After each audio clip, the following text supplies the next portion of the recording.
Halo saudara, dari Arlington, Virginia, saya Helmi Yohanes dan tim VOA kembali hadir dengan serangkaian berita Amerika Serikat dalam segmen Sapa Dunia. Gedung Putih mengumumkan bahwa Presiden Joe Biden kembali dites positif COVID setelah sempat negatif selama 4 hari, menyusul COVID yang dideteksi pada 21 Juli. Namun dalam video di Twitter, Presiden Biden mengatakan ia tidak mengalami gejala, merasa sehat, dan tetap terus bekerja. Infeksi COVID yang dialami Presiden Biden ini muncul kembali setelah ia dites negatif selama 4 hari berturut-turut dan setelah Presiden mengakhiri isolasi 5 hari pada Rabu pekan lalu, menurut dokter kepresidenan Kevin O'Connor. Dalam sebuah memo, Dr. O'Connor mengatakan Presiden Biden terus merasa cukup sehat, sehingga tidak ada alasan untuk memulai kembali perawatan pada saat ini. Sebelumnya, Biden mendapatkan pil antiviral Paxlovid setelah ia dites positif COVID pada 21 Juli. Pil Paxlovid diberikan kepada pasien dengan gejala ringan hingga menengah yang dianggap berisiko tinggi mengalami sakit berat.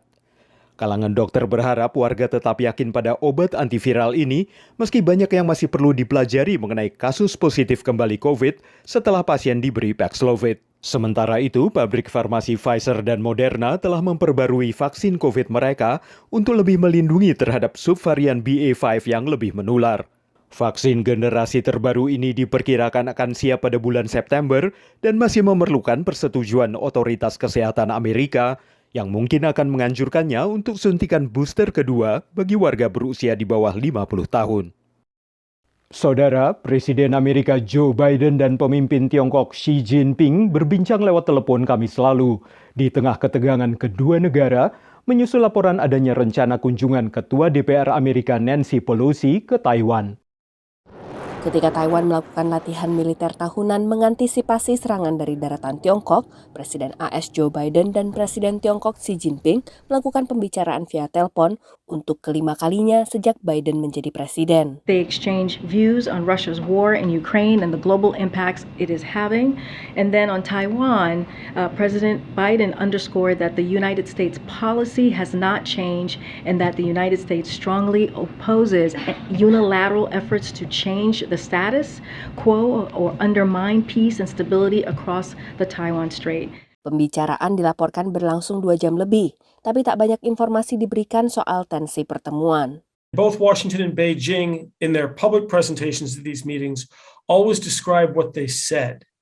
Neither side ever describes what it heard, which is arguably more important. It appears that they're hearing very little. Isu Taiwan juga jadi fokus utama. Pemerintah kota Taipei mengadakan latihan serangan udara mengantisipasi serangan Tiongkok, merespons rencana kunjungan Pelosi ke wilayah yang dianggap Tiongkok sebagai provinsi pembangkang. I think that it's important for us to show support for Taiwan. I also think that none of us has ever said we're for independence when it comes to Taiwan. That's up to Taiwan to decide. Pemerintah di Beijing berulang kali memperingatkan konsekuensi dari tindakan ini. 如果美方一意孤行，挑战中方底线，必将遭到坚决反制。 Tiongkok juga mengkritisi UU CHIPS yang diloloskan DPR AS. UU CHIPS berupaya untuk meningkatkan produksi, pengembangan, dan penelitian semikonduktor di AS guna memperkuat daya saing AS. Demikian laporan VOA. Beralih ke laporan kelompok pemerhati lingkungan WWF yang memperkirakan ada sekitar 5.000 harimau yang hidup dalam kurungan di Amerika dan hanya sekitar 6% di antaranya yang menghuni kebun binatang resmi. Sebagian besar harimau lainnya di Amerika dipelihara di kebun binatang tidak resmi dan ini mendorong kelompok penyayang binatang untuk mengupayakan regulasi atau bahkan larangan. Rekaman kebun binatang Oakland ini memperlihatkan penyelamatan 2 harimau betina, Lola dan Mia, dari sebuah atraksi wisata di Oklahoma.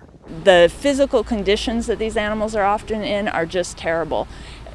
Because they're no longer making money for people once these cats, become really teenagers, they're too dangerous. They may not get fed, they may be killed, they may be sold for game hunting, and the facilities are very, very minimal. They usually live in small cages. Setelah menjalani perawatan termasuk untuk infeksi gigi, Lola dan Mia menjadi penghuni tetap kebun binatang Oakland. I mean, we're very happy to be able to provide them, with a forever home and a good quality of life. And this, for us, this is one of our older facilities, but for them, this is a paradise. And, we're really happy. And it will be very heartwarming to see them be able to walk out on grass for probably the first time ever. Bukan hanya Oklahoma, banyak atraksi serupa memamerkan berbagai satwa liar bisa ditemui di penjuru Amerika. Kondisi satwa di kebun binatang tak resmi seperti ini telah lama menjadi perhatian aktivis dan penyayang binatang. So the thing with neglected animals is we just have no history on them. We don't know their age. They probably have never received any veterinary care, never any preventative care like vaccinations or blood tests to check kidney health, anything like that. Negara bagian seperti California, tempat Oakland berada, termasuk yang ketat mengatur kepemilikan satwa liar.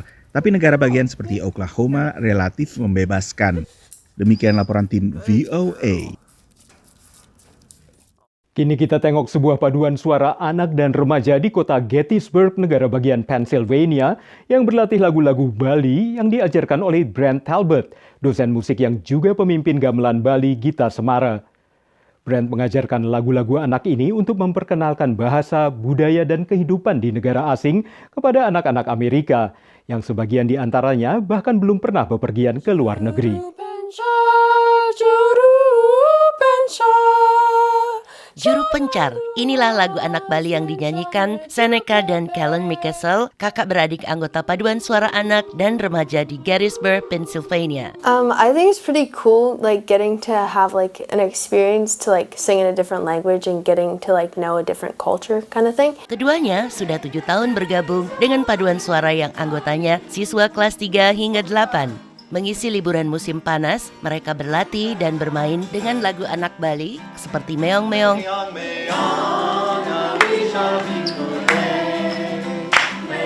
dan Juru Pencar yang mengisahkan cara nelayan Bali menangkap ikan dengan jala. Specifically in this camp, a lot of the kids were surprised that people didn't fish with rods all the time. That's one thing that we've learned, culturally from the words of the song. Adalah Brent Talbot, profesor musik yang memperkenalkan lagu-lagu Bali pada paduan suara ini 4 tahun lalu. And recognize that also in the United States we have representation of cultures and languages from all over the globe outside of the borders of the United States themselves. And to understand that there are different ways of perceiving the world, that there are different ways of living.